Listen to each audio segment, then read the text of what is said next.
my name is Helene and I'm here today to talk about a specific book, and that is The Group by Mary McCarthy. Now the reason why I want to talk about this book is because it will be out in Denmark today on January the 7th. Hopefully through this video you will get an impression of the story and be able to see if it's something for you or not. First of all, let me start by saying that I was very surprised when reading this book because, first of all, I was under the impression that this would be a very light chick lit story about some girls and New York and them hanging out, which was fine for me because I love those kinds of stories.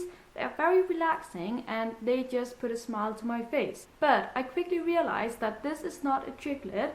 This book was actually published in 1963, which makes it a modern classic, and it takes place in the 1930s in New York. So it takes place almost 100 years ago, which makes it, I don't know if you can call it chick lit then. It has a lot of depth to it and it's not a relaxing read. So I was surprised, but in a pleasant way. Basically, this is a story about the group, who is a group of about 7 or 8 women who live in New York and who all have something in common, and that is that they are all students from the school of Vassar. They know each other, but their lives are spread out, and then we follow them as they grow up and become independent women. In the beginning, I was very confused because the first chapter has a lot of name dropping. It has all of the characters and all of their ideas and lives in one chapter, and I just couldn't get a hold of them.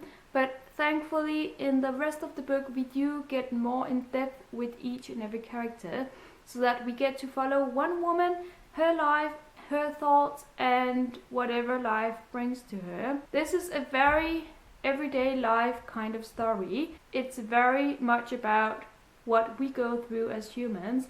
For instance, there's a scene about a woman who is worried because her husband just lost her job, so that this chapter becomes more about her worrying about their money.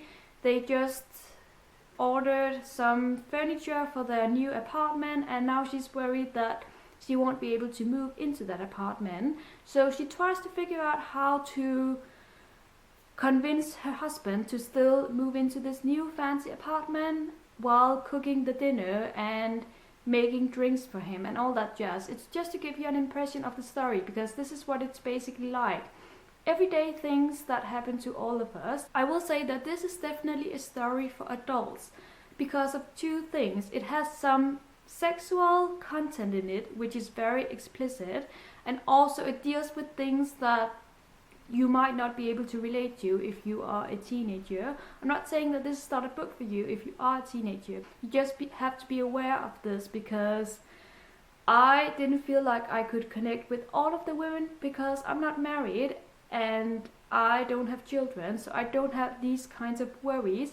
But to me personally, I still like to read about it because it teaches me how it is to live when you are older, in a way. All in all, this was an interesting and very honest story about all these women and their worries. I gave it 3 out of 5 stars because I would definitely recommend it. It has some interesting topics in it which I think are important to read about, even though you can't relate 100% to them. I hope you enjoyed my review, and I hope that you got kind of an impression as to what this book is about. Thank you so much for watching and have a great day, everyone. Happy reading. Bye bye.